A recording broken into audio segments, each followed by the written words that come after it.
നീ രാവിലെ എന്തോടാ കഴിച്ചേ? കപ്പയും വഴങ്ങഞ്ഞി. എടാ നമ്മളിങ്ങനെ ഇരുന്നാ പോരാ. നീ എന്തിനാ എഴുന്നേറ്റേ? നീരടെ എണിക്കാൻ പറഞ്ഞു. എന്തെങ്കിലും കാര്യമായിട്ട് പറയുമ്പോ മറ്റേ കോമഡി. എടാ നമുക്കൊരു റീയൂണിയൻ നടത്തിയാലോ? നീ രാവിലെ എന്തോ കഴിച്ചെന്ന് പറഞ്ഞേ? പൊട്ട് തോന്നി, അതാ എത്ര തള്ളു.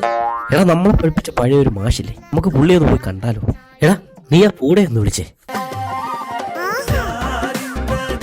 ഒരു പരിപാടി ഉണ്ട്, വാ നമുക്ക് പോവാം. ചേട്ടാ ഈ സാധാരണ മാഷിന്റെ വീട് ഏതാ? നേരെയോ?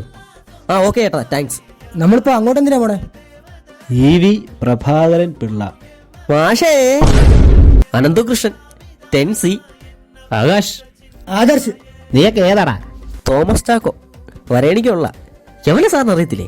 സാറിന്റെ ചന്തിക്ക് പണ്ട് പടക്കം വെച്ച് കത്തിച്ച അരുൺ. എന്താടാ അടുത്ത നാശം ഉണ്ടാക്കാൻ വേണ്ടി വന്നാണോ? എന്താ കാര്യം? സാറ് ഞങ്ങൾ പഠിച്ച പിള്ളേർ റീയൂണിയൻ ചെയ്യുന്നുണ്ട്, അതിന്റെ കാര്യത്തിന് വേണ്ടി വന്നതാണ്. നീയൊക്കെ എന്താ വേണേലും കാണറാ, അതിന് ഞാൻ എന്താ എടുക്കണോടാ? Thomas Chacko present sir. Reunion വെക്കുന്നതൊക്കെ കൊള്ളാം, പക്ഷെ ഇവനെ പോലുള്ള നാറുകളല്ലേ വരുന്നത്. അടുത്ത എന്തും കൂടെ കണ്ടുപിടിച്ചോ.